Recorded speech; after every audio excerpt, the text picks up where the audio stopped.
So niarag among baka nga gidala na mag-bloke ganihan ni atomic bloke pero no, wala gyapon mahalin. Walang namili ng malaking katulad nitong baka. Kaninang umaga doon sa bloke. Ang nabinta namin yung maliit, yung 11. Nabinta naman ng 11,000. Yung isa, nakabili kami ng isa 22,400. Nabinta ng 24,700.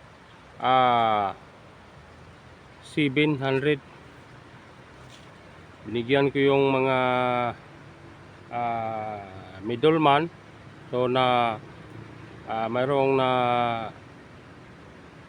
kumita ng 2,100. Kanina nakabili kami. So ito hindi nabili. So bukas, ang ibig sabihin ay dalhin na po naman natin to ng bakong. Kasi pumunta kami bukas, linggo.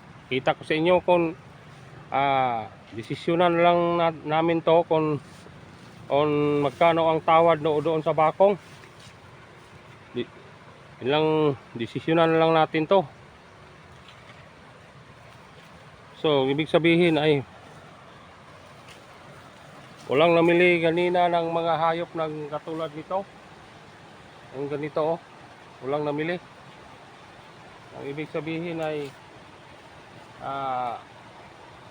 ang namili ng kanina mga maliit lang katulad ng nabili namin na 22,400. 22,400 ganina nabinta ng 24,000. 700. So kumita ng 2,100. So ang ibig sabihin bukas kapag makapunta kami ng bakong, desisyonan lang namin to. Magkano hangyo? So tawad kano? Ibig sabihin ay kung pareho tayong biniling hayop na mahal, ipakita ko sa inyo para mayroon kayong ideya kung paano ba tayo bumili ng hayop. Kasi walang perfecto sa bilihan mga kabansir. Sa stockyard walang perfecto. Kailangan nasa estimate tayo, pero ang ibig sabihin ay itong baka desisyonan lang natin kung magkano ang bili nila. Kung malugi ay tiisin natin. Ang ibig sabihin bukas dalhin naman namin ng bakong. So makalawang dala ko na yun sa bloke. So pangalawa naman sa bakong bukas.